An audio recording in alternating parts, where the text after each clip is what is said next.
Waalaikumsalam. Silahkan masuk Ananda. Silahkan duduk di kursi yang Ibu sediakan.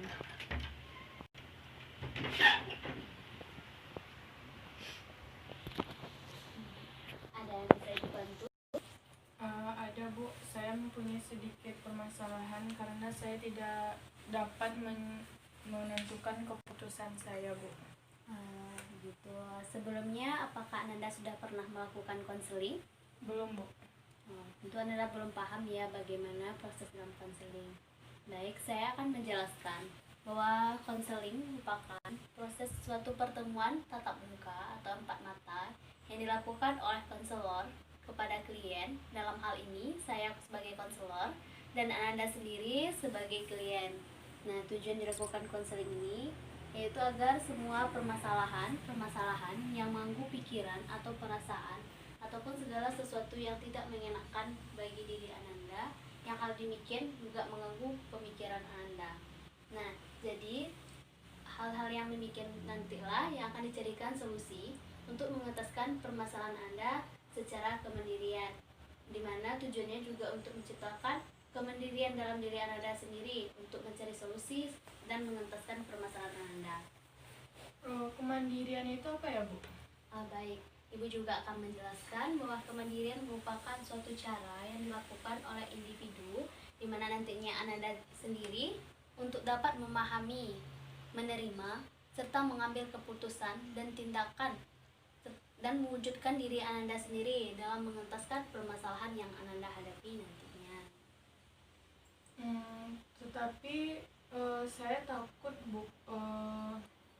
Kemarin itu kan ada teman saya yang pergi ke ruangan konseling, katanya untuk bercerita. Katanya setelah dia konseling ada seorang guru yang permasalahan saya Bu. Apakah nantinya jika saya menceritakan permasalahan saya kepada Ibu akan diketahui oleh guru lain pula Bu? Hal itu tidak perlu Anda khawatirkan. Dalam melaksanakan proses konseling itu ada kode etik dasar yang harus dipatuhi dalam proses konseling, di mana dalam kode etik dasar tersebut ada 3 azas utama yang harus dipatuhi dalam selama proses ini berlangsung. Kode etik konseling itu apa ya Bu? Nah, kode etik konseling itu ada 3 azas utama. Yang pertama itu ada azas kerahasiaan, di mana dalam proses konseling ini segala data ataupun keterangan yang Ibu peroleh dari Ananda itu akan Ibu rahasiakan, tidak akan Ibu beritahukan kepada siapapun kecuali atas izin dari Ananda sendiri. Yang kedua itu azas kesukarelaan, di mana saat ini Ibu secara sukarela menerima Ananda dalam proses konseling. Maka dari itu Ibu juga mengharapkan Ananda untuk secara sukarela menyampaikan permasalahan Ananda dan mau mengikuti konseling ini. Nah, selanjutnya itu ada azas keterbukaan. Nah, dalam azas keterbukaan ini, Ibu sangat mengharapkan Ananda untuk dapat bersikap terbuka terhadap semua permasalahan Ananda, sehingga nanti bisa dicarikan solusi untuk mengentaskan permasalahan Ananda. Nah, apabila Ananda tidak terbuka terhadap permasalahan Ananda, tentu sukar rasanya untuk mencapai atau menemukan solusi dalam permasalahan Anda ini. Oh ya Bu, saya mau bertanya. Katanya orang-orang yang pergi ke ruangan BK ini hanya orang-orang yang bermasalah. Apakah benar itu Bu?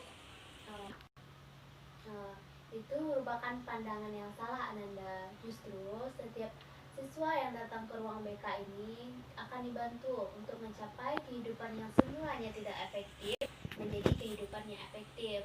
Mungkin Ananda sering mendengar siswa-siswa yang sering datang terlambat, cabut, tidak melanggar aturan, itu selalu dipanggil ke ruang BK. Nah, tujuan pemanggilan tersebut bukan tujuan untuk menjudge, tapi tujuannya adalah untuk memperbaiki sikap siswa tersebut yang tadinya tidak efektif menjadi kehidupan yang lebih efektif. Konseling itu berapa lama ya Bu?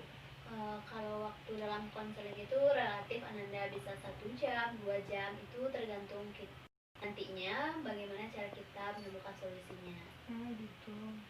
Ya Ananda, jadi apa yang bisa Ananda ceritakan? Jadi begini Bu, kan sekarang saya sudah duduk di kelas 3 SMA. Nah sekarang ini orang tua saya sudah mengatakan kepada saya untuk agar saya memilih jurusan kedokteran. Saya disuruh untuk belajar dengan giat untuk agar dapat nantinya kuliah di jurusan kedokteran.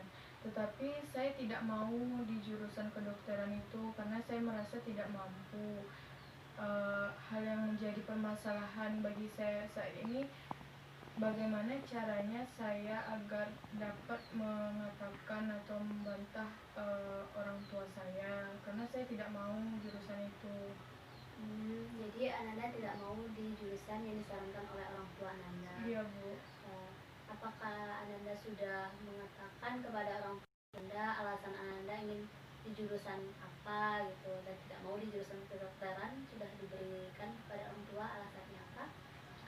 Sudah saya jelaskan waktu itu kepada orang tua saya.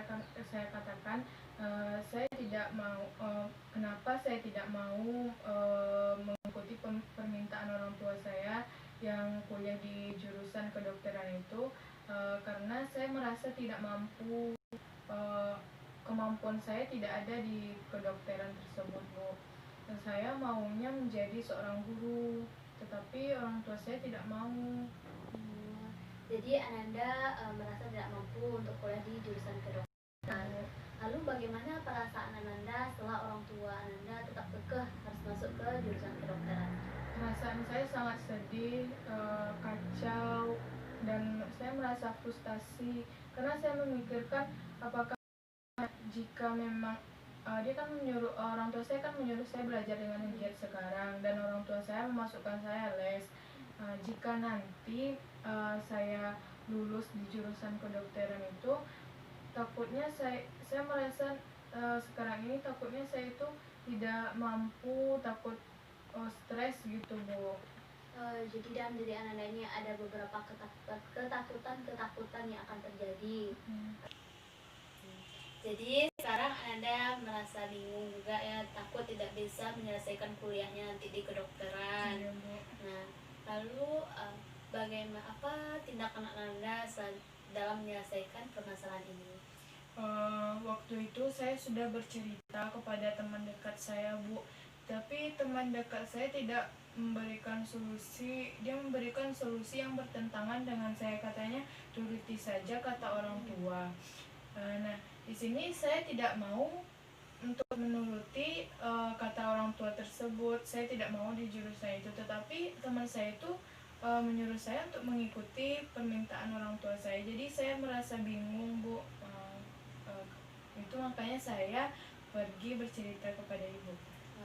Jadi setelah Anda bercerita dengan teman Ananda juga tidak dapatkan solusinya. Iya, Bu. Teman Anda menyarankan untuk mengikuti keinginan orang tua, sedangkan Ananda sendiri tidak mau gitu ya. Nah, pada saat ini bagaimana hubungan Anda dengan orang tua Ananda? Jadi hubungan saya dengan orang tua saya sekarang ini kayak canggung gitu, Bu. Saya hanya seharian habis pulang sekolah saya hanya berdiam di dalam kamar. Mungkin kalau keluar hanya pergi makan atau ke kamar mandi saja. Orang tua saya melihat saya seperti itu, dia tidak peduli. Saya merasa orang tua saya cuek saja. Pada saat ini kan perilaku saya berubah, tapi orang tua saya cuek saja, Bu.